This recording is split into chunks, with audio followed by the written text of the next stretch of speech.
जय जगन्नाथ पिलामाने यूनिट 2 सरी यूनिट 3 गोटे मारिया क्वेश्चन दी मारिया क्वेश्चन तीन मारिका question very very important unit branch of production chapter उत्पादन विषय प्रोडक्शन चैप्टर प्रथम क्वेश्चन होची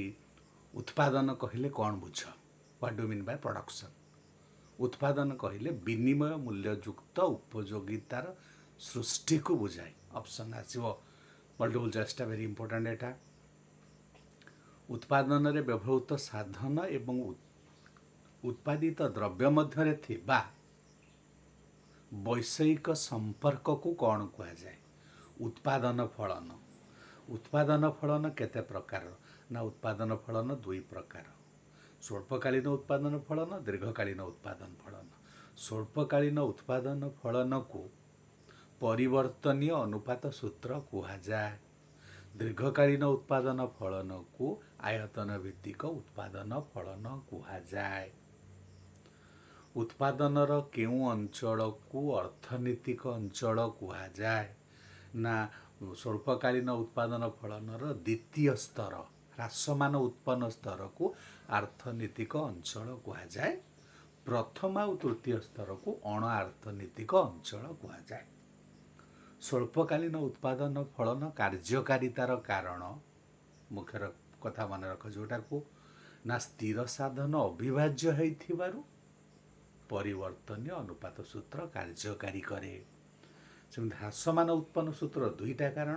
गोटे हूँ स्थिर साधन अविभाज्य दुई रे साधन गुड़िक परस्पर पूर्ण प्रतिबदलक्षम नुहे जहाँ को मिसेस जुआन रॉबिन्सन कही तापरे परिवर्तनीय साधन एकक पिछा उत्पाद को कौन कहा जाए ना हाराहारी उत्पाद केमिति बाहर करवा ना मोट उत्पाद विभक्त कौन परिवर्तनीय साधन एकक सेमती सीमांत उत्पाद मध्य पड़ो सीमांत उत्पाद कौन कहूँ ना मोट उत्पादर परिवर्तन विभक्त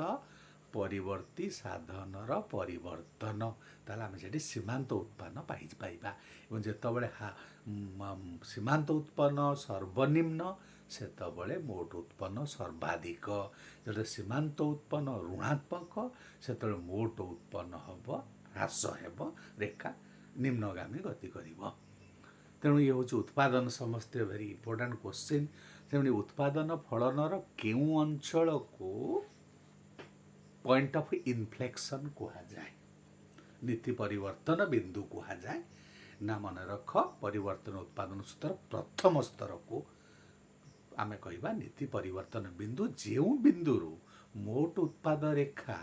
वर्धमान हार रे ऊर्ध्वगामी गति न करी ह्रासमान हार रे ऊर्ध्वगामी गति करे सही बिंदु को नीति परिवर्तन बिंदु कहा जाए विवेकी उत्पादी स्तर क्या कहा जाए ना ह्रासमान उत्पन्न स्तर को विवेकी उत्पादी स्तर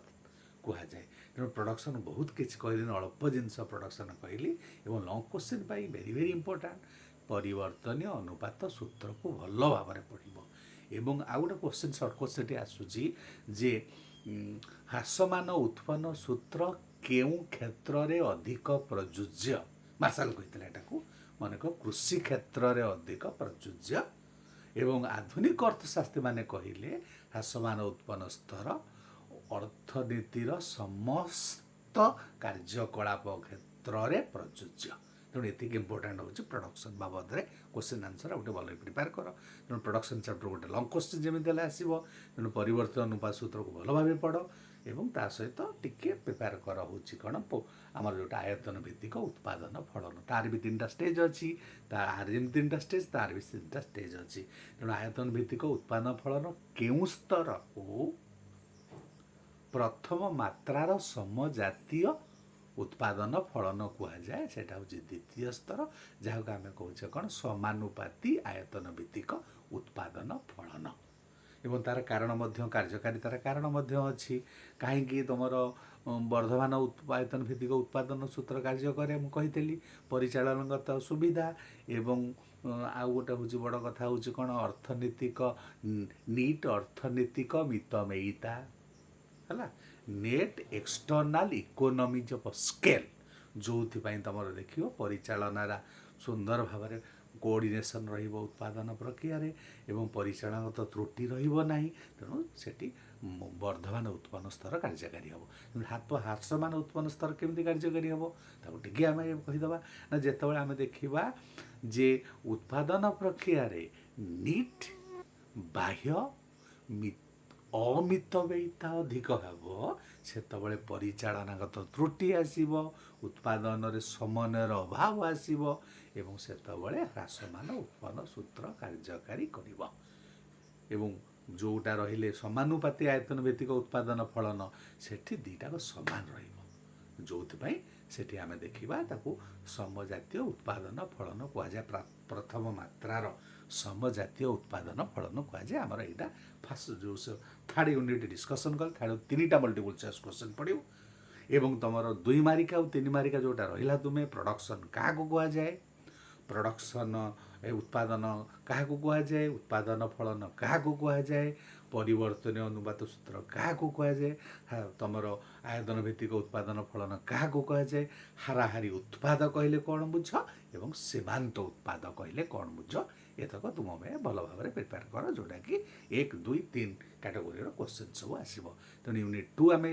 ସାରିଦେଲେ, ୟୁନିଟ୍ 3 ସାରିଦେଲେ, ଆଉ ରହିଲା ଯେଉଁ ୟୁନିଟ୍ 4, 5 ନେକ୍ସଟ ଆସନ୍ତାକାଲି ମୁଁ ୟୁନିଟ୍ 4, 5 ଏକାକାଳୀନ ଭାବରେ 4, 5, 6 ତିନିଟାକୁ ଏକାକାଳୀନ ଭାବରେ କାଲି ଆଲୋଚନା କରିବି। ଏବଂ ଲାଷ୍ଟ ଦିନ ରହିଲା ଯେଉଁଟା 7, 8 ୟୁନିଟ୍ କି ଆଲୋଚନା କରି କନକ୍ଲୁଡ଼ କରିବି ଇମ୍ପୋର୍ଟାଣ୍ଟ କ୍ୱେଶ୍ଚନ୍ସରେ। ଆଜି ପାଇଁ ଏତିକି ରଖିଲି ମୁଁ ମୋର ଡିସ୍କସନ୍।